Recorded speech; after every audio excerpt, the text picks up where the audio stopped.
You cannot say omzadde tasobya oba omzadde tayogerwako. Nsobya as omzadde because nina omwana wange wa myaka 2 if I do something wrong omwana wange alina okubwangamba nina okutuula ne muwuliriza. Sisobola kuva buvyeri ne mulangira kino ne muvuma ne nkola ki without ever listening to them.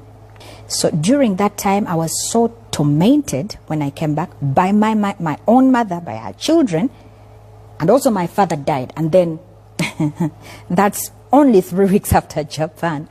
But what killed me the most about the Japan saga is that I wanted to ask my mother for once, for the very first time, because I've never asked her to talk about, I've never asked her for us to discuss anything.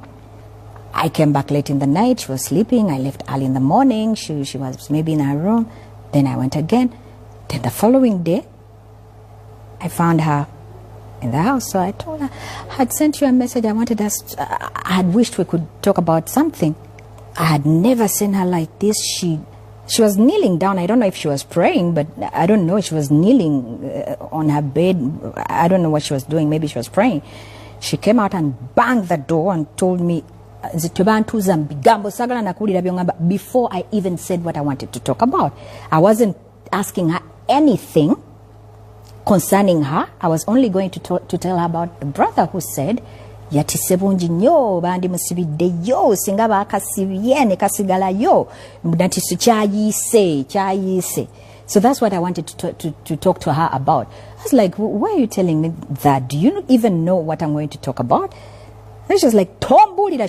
She started banging doors. But because I had some things before that I still could not believe until they put her on loudspeakers and started recording, I pulled out my phone because I knew I could not explain these things to anybody. I started recording and following her for the first time. I was even scared because my mom, akuba, mukambwe muwabo omulaba nga ayogera toyinza oba bw'ayogera nga tomulaba face olowooza muwala muto okujjako ng'omulabika because she has grey hair and what you naye bw'aba ayogera n'amaanyi.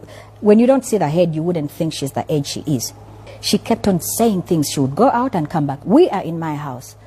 After 5 minutes, she comes back and stands in my door, this and that and that. Ugly things that I fear repeating. But one day, I already put in my will that they have to play all these things because I don't want people to come out and talk about me when I'm dead and say all horrible things. I have lots of recordings, lots.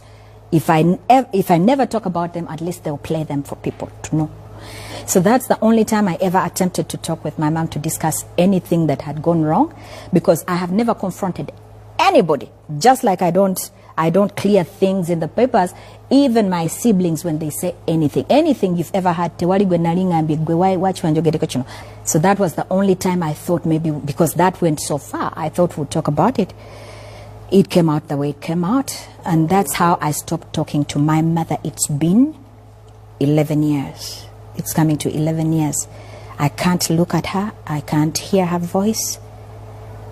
Even talking right now, I'm shaking. It makes me sick because then I went on hearing things. I don't know anybody who has disparaged me as much as my mother in this world. I don't know if I've ever had any accusations that have no background at all, that hold no truth at all, like I've had from her. And I'm like, but can my mother ever say that, no, Iryn didn't do this? Would she ever fight for me? Would she ever say that, no, this didn't happen? I don't know if there's anybody, if I've ever had any denigrating comments about me like I've had from my own mother. So that's why when people insult me and do things, I'm like, you can say whatever, you're not the most important people in my life. But if the person, the most important, who was my everything, could say such things, then I give up on everybody else. And there's a lot to say, but as I'm telling you now, I've written a book. I have a manuscript. I don't know. I went to a publisher. They read and asked me, how old is this person? How old is your mother? How old is so and so? Can you wait a few years? Maybe.